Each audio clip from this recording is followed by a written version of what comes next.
کریم آباد جو لور چترال کے شمالی پہاڑوں میں واقع ایک خوبصورت وادی ہے، قدیم زمانے میں اوجور کے نام سے معروف تھا۔ علاقائی ایک روایت کے مطابق یہ نام عشر سے ماخوذ ہے، جو اسلامی تاریخ میں زرعی محصولات پر عائد ہونے والی ایک اہم ٹیکس کی اصطلاح ہے۔ ماضی میں اس علاقے کی زراعت اتنی زیادہ خوشحال تھی کہ یہاں دوسرے علاقوں کے مقابلے میں زیادہ عشر جمع کیا جاتا تھا۔ اس زرعی دولت اور خوشحالی کی نسبت سے یہ خطہ اوجور کے نام سے پکارا جاتا تھا، جو اس کی زرعی اہمیت اور معاشی ترقی کی عکاسی کرتا ہے۔ لیکن علاقے کے بعض افراد اس مفروضے کی نفی کرتے ہیں۔ ان کا خیال ہے کہ اوجور عشر کی بگڑی ہوئی صورت نہیں ہو سکتا، کیونکہ چترال میں ہر علاقے کا نام عموماً وہاں کی کسی مشہور شخصیت، پہاڑ یا چشمے سے جوڑا جاتا ہے۔ مزید یہ کہ اس علاقے میں ابتدا میں چند خاندانوں کی آمد سے لے کر زراعت کے آغاز اور پھر عشر کی وصولی تک کے دوران کئی سالوں کا فاصلہ رہا ہوگا، اور اس مدت میں اس علاقے کا کوئی شناختی نام نہ ہونا عقل کے خلاف تصور کیا جا سکتا ہے۔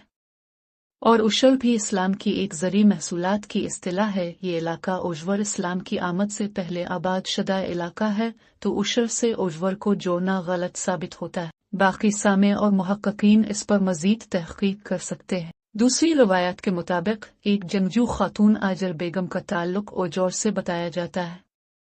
یہ ممکن ہے کہ ان کے نام کی وجہ سے ہی اوجور کا نام بنا ہوا ہو، یا پھر اوجور آجر کا ہی ایک بگڑا ہوا روپ ہو۔ اس کے علاوہ یہ بھی خیال کیا جا سکتا ہے کہ آجر اور اوجور کے درمیان کسی نوعیت کی گہری نسبت تعلق ہو، جو وقت کے ساتھ تاریخ کی تاریک پردے میں گم ہو گئی ہو۔ یہ سب باتیں مزید تحقیق کے متقاضی ہیں۔ کسی بھی جگہ کا نام اکثر اس کی تاریخ کے سربستہ رازوں کو اپنے دامن میں سمیٹے ہوئے ہوتے ہیں۔ روایات کے مطابق آجر بیگم ایک بہادر جنگجو خاتون تھی، جن کے نام کو اس علاقے سے خصوصی طور پر جوڑا جاتا ہے۔ وہ صرف ایک شہزادی نہیں تھی، بلکہ تلوار کی دھار پر چل کر اپنی طاقت اور حوصلے کا مظاہرہ کرنے والی ایک ایسی شخصیت بن گئیں جنہوں نے وقت کے کٹھن حالات میں اپنی جدوجہد سے تاریخ میں اپنا نقش چھوڑا ہے۔ کہا جاتا ہے کہ ان کا وجود اوجور کی سرزمین کو ایک نئی پہچان دینے کا سبب بنا۔ شاید یہ علاقہ ان کے نام کی نسبت سے آباد ہوا، اور پھر لوگوں کی زبانیں آجر کو اوجور میں ڈھالتی چلی گئی۔ زبان کی یہ مسخ شدہ روایت بھی تو ایک طرح سے تاریخ کو زندہ رکھنے کا وسیلہ ہے۔ لفظوں کی یہ کھیل صرف آوازوں کا الٹ پھیر نہیں، بلکہ اس کے پیچھے ایک تہذیب کا شعور کار فرما ہے۔ جب کسی تاریخ کی ابتدا غیر واضح ہو تو اسے روایات ہی سنبھال لیتی ہے۔ ایسی روایات کو کمزور سمجھنے والے شاید یہ بھول جاتے ہیں کہ تہذیبوں کی بقا اسی افسانوی انداز بیاں پر منحصر ہوتی ہے۔ میرے خیال میں یہ روایات صرف الفاظ کا مجموعہ نہیں ہیں، بلکہ ان میں ایک ایسی گہری حقیقت پنہا ہے جو انسانی جدوجہد، عزم و ارادے اور آرزوؤں کی عکاسی کرتی ہے۔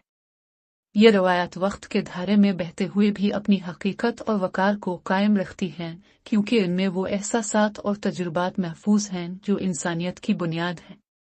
اس طرح اوجور کی مٹی میں بھی آجر بیگم کی داستان رچی بسی ہے، اور یہی داستان اس خطے کو اپنے ماضی سے جوڑا ہوا ہے۔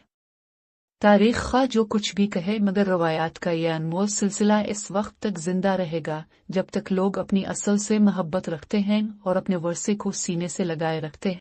یہاں یہ بات بھی ذہن نشین رہے کہ ان دلائل کے پس منظر میں کوئی مستند دستاویزی ثبوت موجود نہیں ہیں، بلکہ یہ صرف لوگوں کے زبانی مفروضات اور اندازوں پر مبنی خیالات ہیں۔